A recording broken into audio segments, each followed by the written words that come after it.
Hi, hello everyone. My name is Hannah Thomas and I am here today to talk to you a little bit about stress and high cortisol levels and a few of the natural things that you can do to help with that. And so we're specifically going to be talking about essential oils today.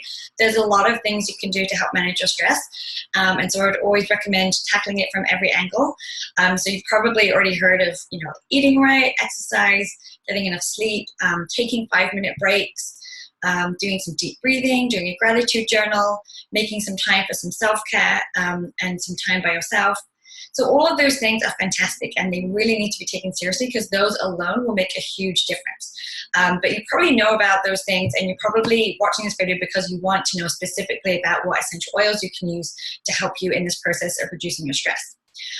Okay, so basically I've learned all of this information from Dr. Mariza. So from this book here, The Essential Oils Hormone Solution. I purchased this book because people were asking me about thyroid issues and I wanted to be educated to give them an answer. But after diving in, I realized that I also had my own hormone issues because I forgot about stress, right? Like cortisol, that's the stress hormone. And so after reading it, I knew that that was my issue. And then I took her 5-minute test, which is totally free on her website. And it did confirm that from the questionnaire, the questions that I answered, that I do have high cortisol. So I was like, oh, this is bad. I need to deal with this because, and the reason why we're starting with this topic, like later on, we're probably going to go into estrogen and progesterone and more kind of specific symptoms. But I wanted to talk about stress because it's something that I'm dealing with. So I feel like I can talk to that more, but also because it's something that everyone deals with. And it is always a factor in illness, right? So if you have stress, it's going to make your chances of getting certain diseases, like all diseases basically, much higher. And it is always one of the root causes. Stress is always one of the root causes in thyroid issues. So please listen and take these things seriously because although it's not, I don't want you to brush it off and feel like it's not important because self-care is healthcare. And, like stress, you don't really go to the doctor for stress. Like, oh, my life is too busy, my kids are too crazy. Like, you don't really think of that as healthcare, but it really is because it totally affects your wellness and your mood and everything and your hormones.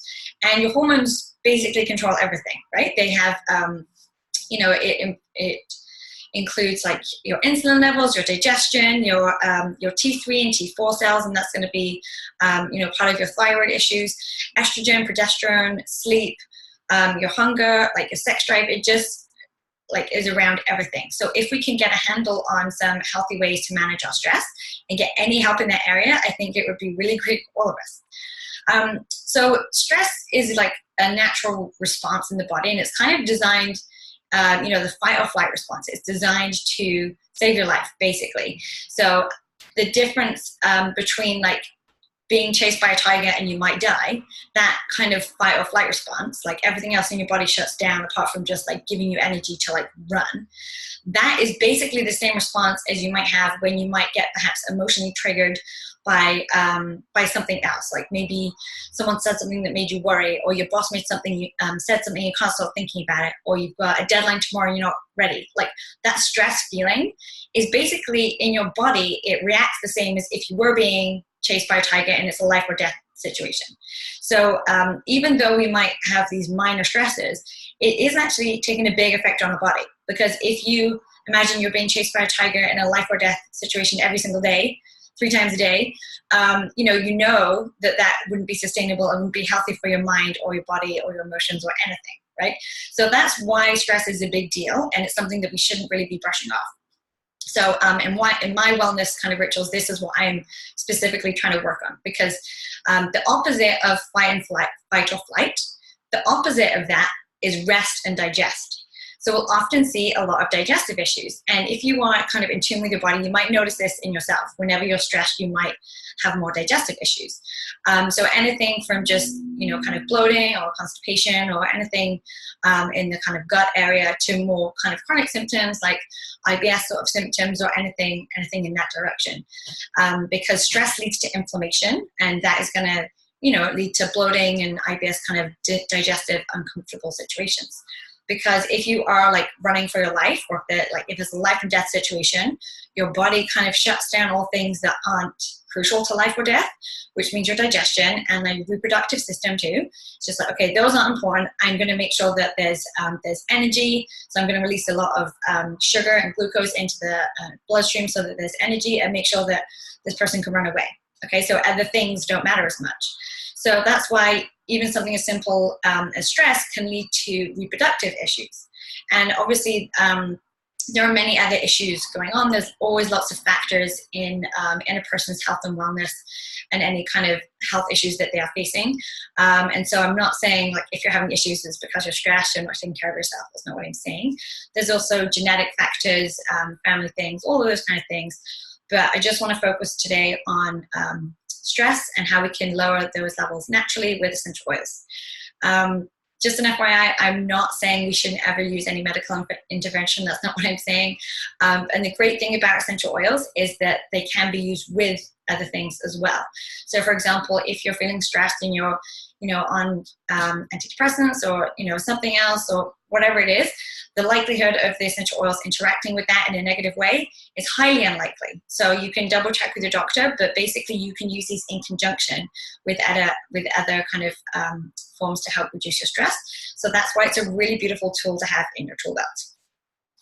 Okay, so hopefully that gives you a bit of a background of why stress is important and why we're going to be looking at it. So I just wanted to talk about the top oils to use for this. So like I said, I've been getting all of this information from a doctor. So she is a PhD doctor. I don't know if she's a patient, but she is a doctor, and she's been using essential oils in her practice. She's been a doctor for over a decade, and on top of that, she's actually walked through her own thyroid issues and her own thyroid healing.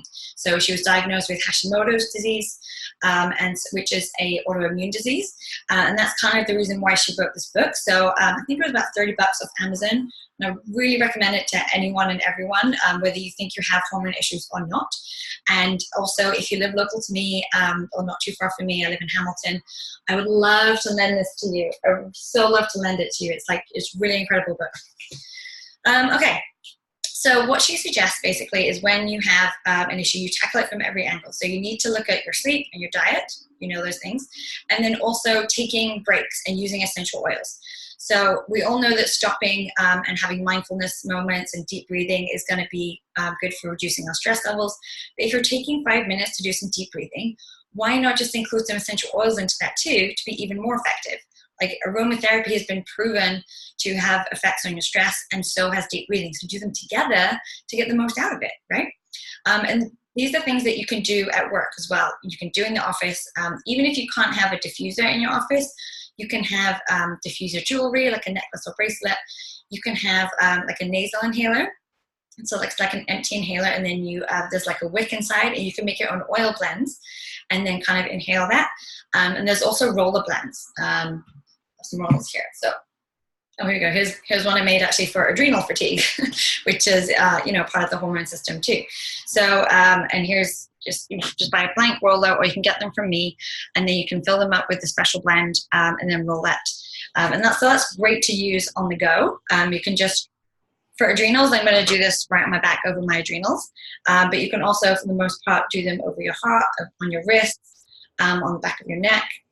And it's a great, easy way to just get that support throughout the day. So when you are dealing with stress, it can present in many different symptoms. So a lot of people crave sugar and starch and comfort foods when they're stressed. So it can lead to overeating, and it can also lead to insulin imbalance and weight gain. So while the stress is the root cause, we can still help address some of those symptoms naturally with essential oils, because and also it affects sleep. Right? So if you're stressed, you might not be able to sleep, but then the next day you're tired and you have caffeine, and then it kind of just continues in a cycle. So don't get me wrong, I love coffee. There's nothing wrong with coffee. But if you're having too much and it's like perpetuating the negative cycle of not getting enough rest and just creating more stress in your body, then we can look at changing it. So what you can do, instead of a coffee in the afternoon, you could use some peppermint essential oil. And it sounds weird, but I mean, if you've ever been to an essential oil class that I've taught, you've probably had a chance to try this, and it really works. We put a drop of peppermint in the palm of our hand, put your thumb in it, and then push it on the roof of your mouth. like that and just like hold it for 10 seconds. Looks really weird, but it really works and it's going to wake you up. And it's because it increases your oxygen uptake, so you have more energy. So if you do that, you will notice that it like wakes you up, it opens your airways, and really, really gives you a boost of energy. So after lunch, instead of like the mid-afternoon slump, try that instead, okay? Like 1 drop is like, I don't know, 15 cents or something. So it's way cheaper and easier and healthier than going for a coffee run. It's gonna wake you up, it's super cheap and easy, and you're gonna have fresh breath too. So like there's really no harm in trying this. Another thing you can try is peppermint and wild orange. Like together, that's like a really powerful combo for energy. So again, you can do that in your water. A glass, no, sorry, not a glass, a drop, just 1 drop of orange in a glass of water. Don't use plastic. You want to use glass or stainless steel when you're using citrus oils. So put a drop of wild orange in your glass of water. Or if you have a really big water bottle with a lid, you can do 1 drop of peppermint and shake it up. That's a really great way to do it if you don't want to do that thing in the office. You can also diffuse them if you're allowed to diffuse it in your office or where you work, or just put a drop of each in the palms of your hands. Just do that and just spend a few moments inhaling it. It doesn't even have to like touch, just take a few deep breaths of that, and it's going to be a really refreshing break. Okay, so that's for energy. And then, so if you're experiencing those weight gains and that sugar kind of high and low and like the sugar cravings, something you can do to tackle that would be grapefruit and cinnamon and peppermint. So peppermint has been shown to reduce your appetite and reduce cravings. Grapefruit is amazing, and so is cinnamon, for boosting your metabolism. So if you've ever done any reading into diets and nutrition, you'll see that grapefruit boosts your metabolism. But how much grapefruit can you eat in a day? Like maybe 1. Like it's not it's kind of an annoying fruit to eat. But why the oils are so great is because they're so concentrated that they're far more effective. So just 1 drop is so effective and so much easier to use. They're sitting in a little bottle on your desk. You can just add a drop or 2 to your water throughout the day. It tastes great, it's refreshing, and it's really, really good for you. And actually, unlike citrus juice, the oils aren't acidic, okay? So it's actually not gonna like wreck the enamel on your teeth like lemon juice or grapefruit juice would. The oil is totally safe to use and non-acidic. You just don't wanna use it in plastic. You want glass or stainless steel mugs for that. And then also those 3 oils, the peppermint, grapefruit, and cinnamon, you can use those in an inhaler blend as well, because even just smelling them aromatically can help also with cravings. Okay, so again, you can use a roller blend, or you can use a nasal inhaler, diffuse it, or I just like to have those in my water because I think they taste great, and it's a good way to encourage you to drink more water, which we all know is good.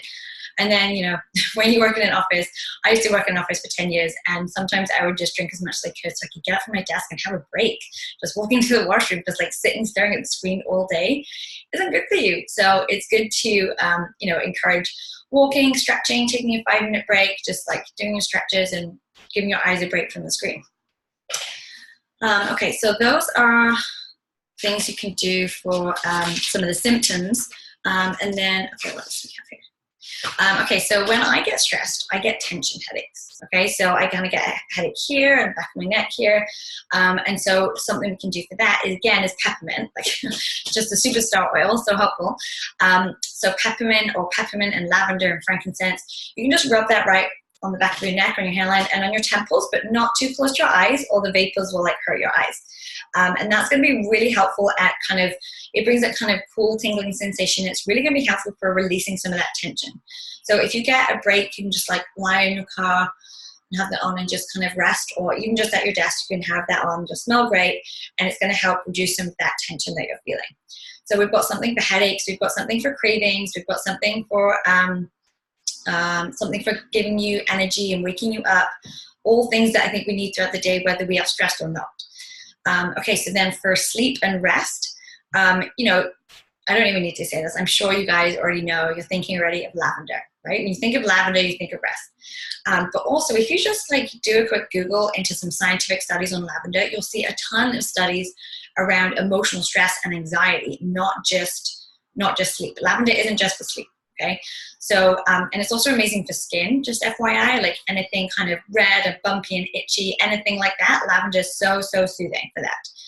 So yeah, diffusing some lavender at night. You can make a spritz with lavender and some cedarwood, spritz that on your bed. You can even put a drop of lavender right on your pillow. It won't leave a greasy mark because it actually doesn't contain any fat. Okay, so essential oils don't contain fat, so it won't leave that big greasy mark like it would if it was olive oil. If you have satin or silk sheets, then it might leave a mark, but in general, oils won't leave a mark on your bedding, so it's safe to do a spray or just put a drop on there. Or if you've got kids, you can just put a drop on their stuffy, which is a great way to support them with that calming restfulness to give them a good night's sleep. Because if your body doesn't rest, then all your hormones just kind of get out of whack. And like if you're stressed, eventually it will lead to all the other hormones being out of whack too. So even if you don't have a big hormonal imbalance, if you're not going to address the stress, that's kind of where you're headed, which is why I'm trying to work on these things now. Okay, so those are for the symptoms, but actually for like technically reducing the cortisol levels in your body, other than like deep breathing and some of the things we've said, the best oils for reducing cortisol in your body are bergamot, and that is like it's like a citrus fruit, a cross between a lemon and lime. So bergamot, lavender, clary sage, which is it's a flower, not like sage like the herb. So it's a flower. Clary sage, Roman chamomile, and ylang ylang, and that's another flower. So those are the best oils for reducing your cortisol. So what you can do is you can diffuse any or all of those. It's always great to have those with you. I like them in a roller ball, and you can just do it on your wrists, the back of your neck, and over your heart. And you just do like a couple circles in your hand, and you can just take a really big, deep breath. With those oils, the only thing I will caution you is that clary sage should be avoided if you are pregnant. If you're trying to get pregnant, it's totally safe and very, very good for you. But if you think that you might be pregnant or you know that you are, stay away from clary sage. Bergamot is a citrus fruit, and like all citrus oils and all citrus fruits, they are photosensitive. So it is the summer, and if you're going to be putting the oil on your skin and then going in the sun, then you just want to make sure you use sunscreen, okay? Because it will leave some discoloration on the skin. And also, actually, bergamot is the most photosensitive of all the citrus oils. So as it is summer, you could perhaps leave that oil out of the blend, or you could just use it for diffusing. So you probably want to write those down. I'm going to say them again. Bergamot, lavender, clary sage, ylang ylang, and Roman chamomile. Okay, wild orange and cedarwood are also very good for reducing stress. So I shared this tip recently. I'm going to share it again in case you missed it. Where did I put it?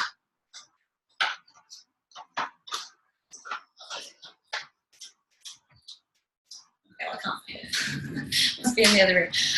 So what I do is I find that I use that blend a lot. I actually use the 4 of them. I skipped the Roman chamomile, but I have the clary sage, bergamot, lavender, and ylang ylang, and I have those for basically in equal parts. And I find that when I diffuse it, I like the smell and I use it quite a lot.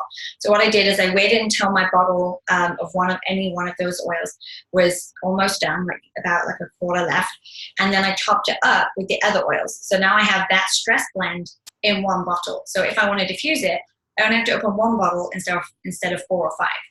And what I love about this as well is that it's so easy to put in the bath. Love it in the bath. Because, you know, obviously having a bath is going to be some you time, some self-care time, time for you to have some rest, time for the hot water to just kind of melt away some of the stress and tension in your muscles. And so just combining it with some essential oils is really just going to elevate that self-care time that you've carved out for yourself. So oil and water don't mix, but to put them in the bath, you can just get 1 cup of Epsom salts and then put 10 drops of whatever oils you want in. So I love 10 drops of my stress blend in there, and then that's going to kind of help the water, the oils to disperse out the water a bit better instead of just floating one on top. So it's a great way to just kind of breathe in the aromatics and kind of have it soak into your skin as well. So that's a great thing to do. Okay, I think that's pretty much all I wanted to cover. Oh no, digestion. Okay, so covered why you would get, stress can lead to digestive issues. So I just wanted to say some things that could help with that. I have to mention peppermint again, a superstar. So if you have an upset tummy, you might hear people recommend herbal tea of like peppermint or ginger because it's going to, or fennel, because it's going to be calming for the digestion. But again, reason why I love oils is because they are so much easier and more convenient and so much more potent and effective. So just one drop of the doTERRA peppermint is equivalent to 28 cups of peppermint tea, right? So if 1 cup of peppermint tea is going to soothe your digestion, how much more effective will 1 drop of essential oil be? It's going to be so much more effective. So I'm going to recommend the blend called Zengest. It's a blend that doTERRA has created with all the oils that are going to be soothing for digestion. So it smells a bit like licorice root. It does have peppermint and ginger and caraway seed in there as well. And so if you like the taste, you can just put a drop in your water, put a drop under your tongue, or you can get it in a soft gel form if you like the taste. And or you could just make a rollable and just apply it right on your tongue. And depending on your symptoms, you can just have that for as needed, or you can use it if you know you're going to have those symptoms anyway. You can use it throughout the day before you eat, before each snack. You can have like a drop in your glass of water before every meal, and it's really, really going to help reduce those symptoms that you're feeling. So while we're spending the time addressing the root cause of stress and looking at our lifestyle and habits that we've created, looking at having more time for ourselves, more journaling, more walks in nature, more stopping for deep breathing, while we're working on that, we can also have something to help soothe the symptoms that we're feeling in the meantime. So changing your habits can be something that's really hard to do. But the best way to go about it is just pick one thing. So if all of this seems overwhelming, you're like, oh, I need to work my stress, but that just seems too much, I don't know where to start. The best thing to do is just pick one thing that's so easy you can't not do it, okay? So maybe just start with whatever oils you have and say, okay, I have wild orange, I have peppermint. I am going to have peppermint, make a peppermint roller so that I can use it when I feel neck and head tension. Or I'm going to start adding wild orange essential oil to my water throughout the day. So I'm going to have my glass of water right here, and I'm going to have my wild orange sitting right next to it, so I'll use it every single time. Just put it somewhere where it's right in your face and you're not going to forget, and it's going to be so easy you won't even think about it. And then you can perhaps looking at adding to some of the other oils to your collection, like the clary sage and the bergamot and the ylang ylang. You can add those to your collection with the loyalty rewards program, because it's the cheapest way to add to your oil collection, because you actually get a ton of points back that actually equate to a lot of free product. So if you have questions about that, I will help you get that set up, because it's really the best way to add to the oil collection. And so you can just kind of get 1 or 2 new oils a month, just add to your collection slowly. And then you can, go ahead and make that roll-up oil blend I suggested, or like say, hey, I have a ton of digestive issues, I'm going to put Zengest on my next order, make a blend, have it in your purse. And then before you know it, your purse or your diaper bag or your desk or wherever you need it, your bedside table is going to have all these rollers to help support you however you're feeling, for head tension, for digestion, for stress, for energy, and you're going to have all these solutions right at your fingertips. And knowing that you can use those safely while working on other things as well is just going to be so helpful for you. Another top tip is just going to be, especially if you're sitting at a desk all day, just put a timer on your phone for like at least every hour, if not every half hour, to just like stand up and stretch, or get a glass of water, or get some herbal tea or something. Okay, so at least every hour you need to be drinking. And all those things are going to help just remind you. You can use your bottle as a chance to remind you that, oh yeah, okay, I need to stop and take a deep breath. I'm going to use this oil, drop it on my hands, and I'm going to take some deep breaths, because the breathing as well as the oil is going to really help reduce that cortisol level. And the final fact I just want to share with you is that reading, even just 5 minutes of reading, has been shown to reduce your cortisol levels. Isn't that crazy? That's such a short time. I love that.